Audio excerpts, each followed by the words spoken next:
शांति। आज 27 जून 2021 के अव्यक्त बाप दादा के महावाक्य हैं। रिवाइज तारीख है 26 जनवरी 1988। मुरली का सार है, संगम युग पर नंबर 1 पूज्य बनने की अलौकिक विधि। आज अनादि बाप और आदि बाप अनादि शालिग्राम बच्चों को और आदि ब्राह्मण बच्चों को डबल रूप से देख रहे हैं। शालिग्राम रूप में भी परम पूज्य हो और ब्राह्मण सो देवता स्वरूप भी गायन और पूजन योग्य हो। दोनों आदि और अनादि बाप दोनों ही रूप से पूज्य आत्माओं को देख हर्षित हो रहे हैं। अनादि बाप ने आदि पिता सहित अर्थात ब्रह्मा बाप और ब्राह्मण बच्चों को अपने से भी ज़्यादा डबल रूप में पूज्य बनाया है। अनादि बाप की पूजा सिर्फ एक निराकार रूप में होती है, लेकिन ब्रह्मा सहित ब्राह्मण बच्चों की पूजा निराकार साकार दोनों रूप से होती है। तो बाप बच्चों को अपने से भी ज़्यादा डबल रूप से महान मानते हैं। आज बाप दादा बच्चों की विशेषताओं को देख रहे थे। हर एक बच्चे की विशेषता अपनी अपनी है। कोई बाप की और सर्व ब्राह्मण आत्माओं की विशेषताओं को जान स्वयं में सर्व विशेषताएं धारण कर श्रेष्ठ अर्थात विशेष आत्मा बन गए हैं, और कोई विशेषताओं को जान और देखकर खुश होते हैं, लेकिन अपने में सर्व विशेषताएं धारण करने की हिम्मत नहीं है। और कोई हर आत्मा में या ब्राह्मण परिवार में विशेषता होते हुए भी विशेषता के महत्व से नहीं देखते, एक दो को साधारण रूप से देखते हैं। विशेषता देखने व जानने का अभ्यास नहीं है, व गुणग्राहक बुद्धि अर्थात गुण ग्रहण करने की बुद्धि न होने के कारण विशेषता अर्थात गुण को जान नहीं सकते। हर एक ब्राह्मण आत्मा में कोई न कोई विशेषता अवश्य भरी हुई है, चाहे 16,000 का लास्ट दाना भी हो, लेकिन उसमें भी कोई न कोई विशेषता है। इसलिए ही बाप की नज़र उस आत्मा के ऊपर पड़ती है। भगवान की नज़र पड़ जाए व भगवान अपना बनावे तो ज़रूर विशेषता समाई हुई है। इसलिए ही वह आत्मा ब्राह्मणों की लिस्ट में आई है, लेकिन सदा हर एक की विशेषता को देखने और जानने से नंबरवार बन जाते हैं। बाप दादा जानते हैं कि कैसे भी भल ज्ञान की धारणा व सेवा में याद में कमज़ोर हैं, लेकिन बाप को जानने, बाप के बनने की विशाल बुद्धि, बाप को देखने की दिव्य नज़र, यह विशेषता तो है जो आजकल के नामी ग्रामी विद्वान भी नहीं जान सकते, पहचान सकते, लेकिन उन आत्माओं ने जान लिया। कोटों में कोई, कोई में भी कोई, इस लिस्ट में तो आ गए ना, इसलिए कोटों में से विशेष आत्मा तो हो गए ना। विशेष क्यों बने? क्योंकि ऊंचे ते ऊंच बाप के बन गए। सभी आत्माओं में ब्राह्मण आत्माएं विशेष हैं, सिर्फ कोई अपनी विशेषता को कार्य में लगाते हैं, इसलिए वह विशेषता वृद्धि को प्राप्त होती रहती है और दूसरों को भी वह दिखाई देती है। और कोई में विशेषता रूपी बीज तो है, लेकिन कार्य में लाना, यह ही बीज को धरनी में डालना। जब तक बीज को धरनी में नहीं डाले तो वृक्ष नहीं पैदा होता, विस्तार को प्राप्त नहीं कर पाते हैं। और कई बच्चे विशेषता के बीज को विस्तार में भी लाते, अर्थात वृक्ष के रूप में वृद्धि को भी प्राप्त करते, फल को भी प्राप्त करते, लेकिन जब फल आता है तो फल के पीछे चिड़ियाएं, पंछी भी आते हैं खाने के लिए। तो जब फल तक पहुँचते हैं तो इस रूप में माया आती है कि मैं विशेष हूँ, मेरी यह विशेषता है। यह नहीं समझते कि बाप द्वारा प्राप्त हुई विशेषता है।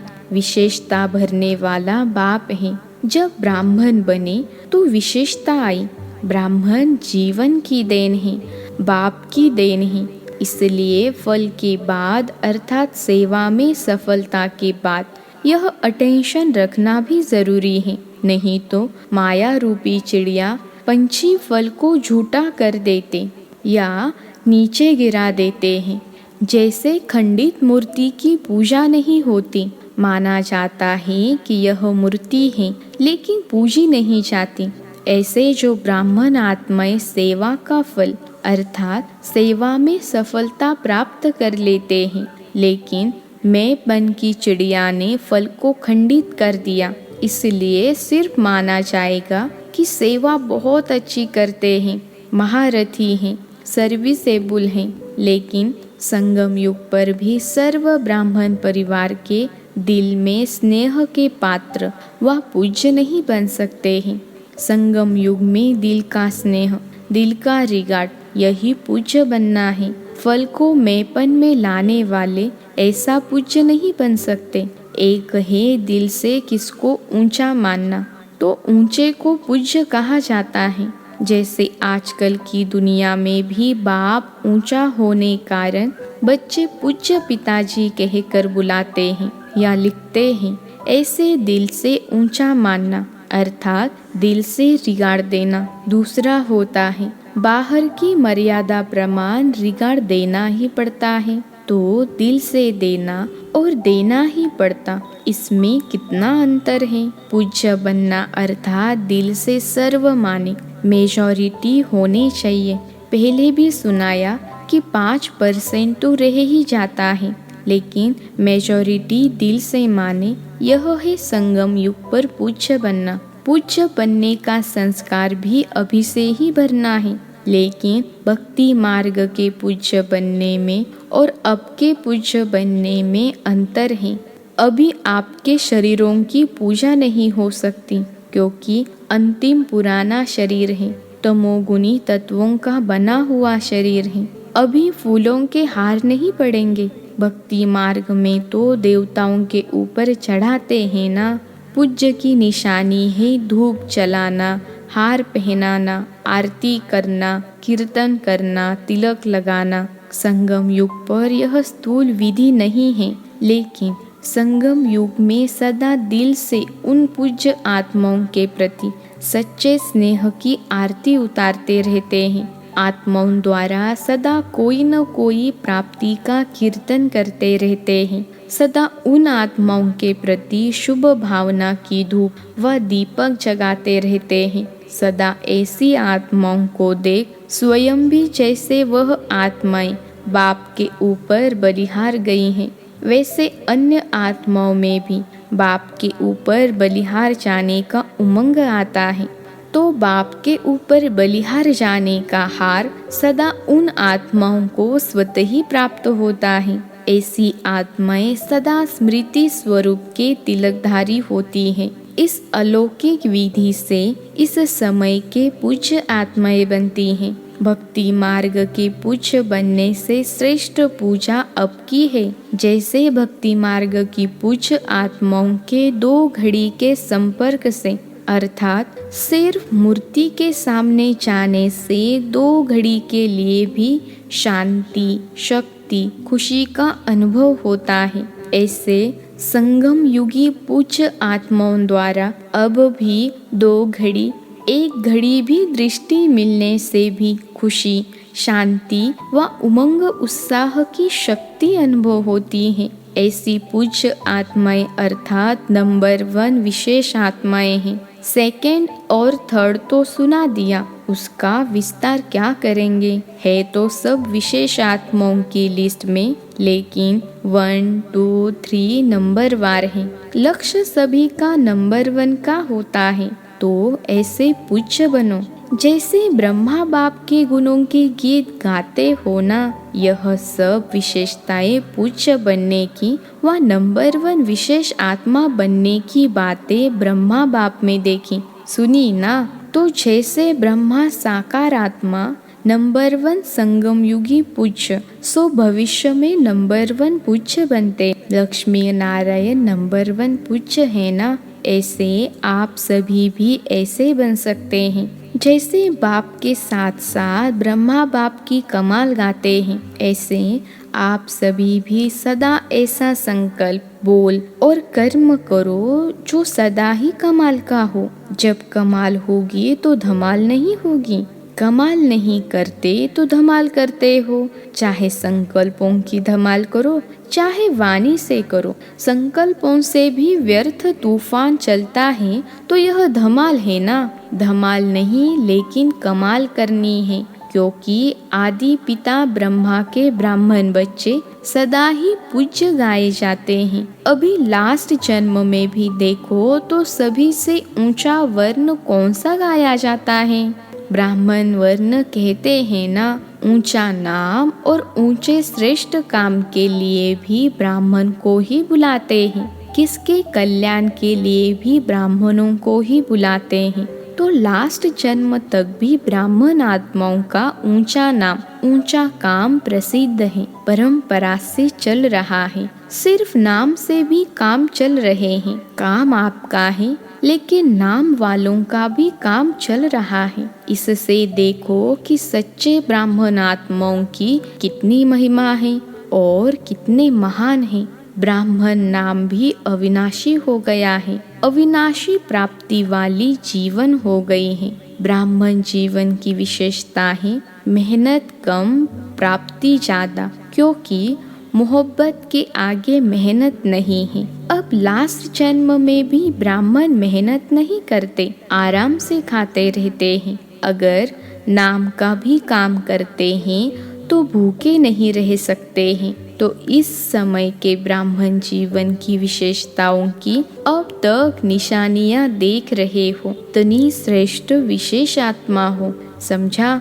वर्तमान समय पूज्य तो भविष्य के पूज्य, इसको ही विशेष आत्माएं नंबर 1 कहते हैं। तो चेक करो, ब्रह्मा बाप की कहानी सुना रहे हैं ना, अभी और भी रही हुई हैं। यह ब्रह्मा बाप की विशेषताएं सदा सामने रखो और किसी बातों में नहीं जाओ, लेकिन विशेषताओं को देखो और वर्णन करो। हर एक को विशेषता का महत्व सुनाकर विशेष बनाओ। दूसरों को बनाना अर्थात स्वयं विशेष बनना, समझा? अच्छा, चारों ओर के सर्व नंबर 1 विशेष आत्माओं को, सर्व ब्राह्मण जीवन वाले विशेष आत्माओं को, सदा ब्रह्मा बाप को सामने रख समान बनने वाले बच्चों को, अनादि बाप आदि बाप का दोनों रूप से सर्व सालिग्रामों और साकारी ब्राह्मण आत्माओं को स्नेह भरी याद, प्यार और नमस्ते। हम रूहानी बच्चों की रूहानी मात पिता बाप दादा को याद, प्यार, गुड मॉर्निंग और नमस्ते बाबा नमस्ते। पार्टियों के साथ मुलाकात। पहली पॉइंट है सदा बाप का हाथ और साथ है। ऐसा भाग्यवान समझते हो जहाँ बाप का हाथ और साथ है वहाँ सदा ही मौजों की जीवन होती है। मूंझने वाले नहीं होंगे, मौज में रहेंगे। कोई भी परिस्थिति अपनी तरफ आकर्षित नहीं करेगी, सदा बाप की तरफ आकर्षित होंगे। सबसे बड़ा और सबसे बढ़िया बाप है, तो बाप के सिवाय और कोई चीज या व्यक्ति आकर्षित नहीं कर सकता। जो बाप के हाथ और साथ में पलने वाले हैं उनका मन और कहीं जा नहीं सकता।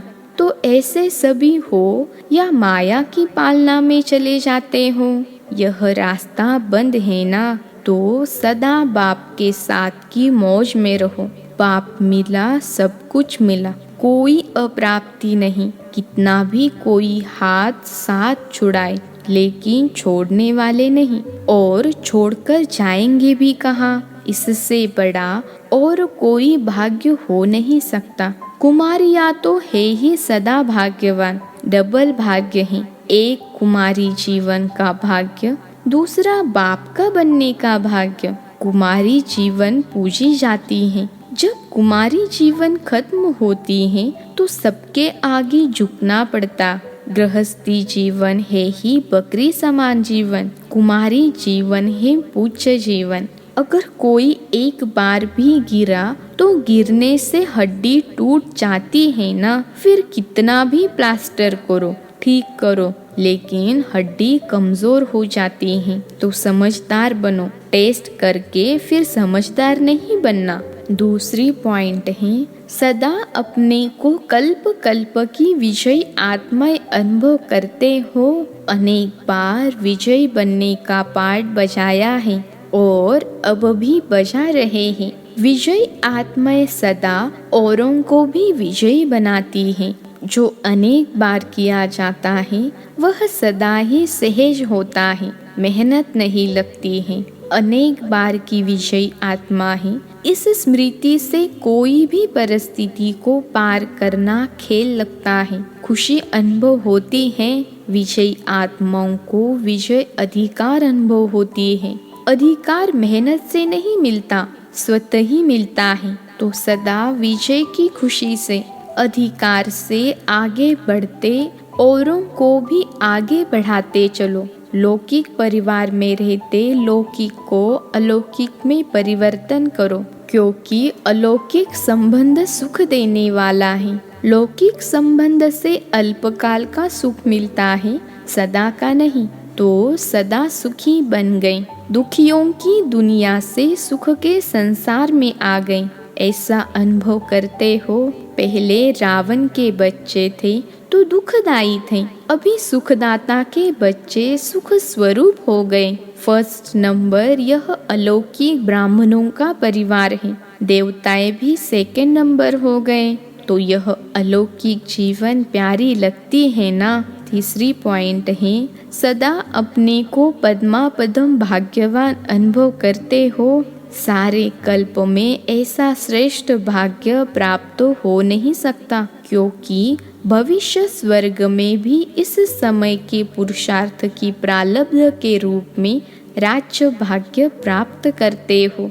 भविष्य भी वर्तमान भाग्य के हिसाब से मिलता है। महत्व इस समय के भाग्य का है। बीज इस समय डालते हो और फल अनेक जन्म प्राप्त होता है, तो महत्व तो बीज का गिना जाता है ना। इस समय भाग्य बनाना या भाग्य प्राप्त होना, यह बीज बोना है। तो इस अटेंशन से सदा पुरुषार्थ में तीव्र गति से आगे बढ़ते चलो और सदा इस समय के पद्मापदम भाग्य की स्मृति इमर्ज रूप में रहे। कर्म करते हुए याद रहे, कर्म में अपना श्रेष्ठ भाग्य भूले नहीं, स्मृति स्वरूप रहो। इसको कहते हैं पद्मापदम भाग्यवान। इसी स्मृति के वरदान को सदा साथ रखना तो सहज ही आगे बढ़ते रहेंगे, मेहनत से छूट जाएंगे। अच्छा प्रश्न है, लौकिक संबंध में बुद्धि यथार्थ फैसला देती रहे, उसकी विधि क्या है?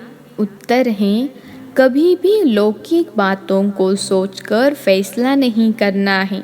अलौकिक शक्तिशाली स्थिति में रहकर फैसला करो। कोई भी पिछली बातें स्मृति में रखने से बुद्धि उस तरफ चली जाती है, फिर पिछले संस्कार भी प्रकट होते हैं, इसलिए मुश्किल होता है। बिल्कुल ही लौकिक वृत्ति भूल आत्मा समझ फिर फैसला करो तो यथार्थ फैसला होगा। इसे ही कहते हैं विकर्माचित का तख्त। अलौकिक आत्मिक स्थिति ही विकर्माचित स्थिति का तख्त है। इस तख्त पर बैठकर फैसला करो तो यथार्थ होगा। अच्छा, आज का वरदान है, साथी और साक्षीपन की स्मृति द्वारा सब संबंधों से मुक्त होने वाले सर्वशक्ति संपन्न भव। साथी और साक्षीपन की स्मृति द्वारा सब संबंधों से मुक्त होने वाले सर्वशक्ति संपन्न भव। विश्लेषण है, सर्व शक्तियों से संपन्न बन। अधीनता से परे होने के लिए दो शब्द सदा याद रहे, एक साक्षी, दूसरा साथी। इससे बंधन मुक्त अवस्था जल्दी बन जाएगी। सर्वशक्तिवान बाप का साथ है तो सर्व शक्तियाँ स्वतः प्राप्त हो जाती हैं और साक्षी बनकर चलने से कोई भी बंधन में फंसेंगे नहीं। निमित्त मात्र इस शरीर में रहकर कर्तव्य किया और साक्षी हो गए, इसका विशेष अभ्यास बढ़ाओ। आज का स्लोगन है, अशुद्ध और शुद्ध दोनों की युद्ध है, तो ब्राह्मण के बजाय क्षत्रिय हो। अशुद्ध और शुद्ध दोनों की युद्ध है, तो ब्राह्मण के बजाय क्षत्रिय हो। अच्छा, ओम शांति।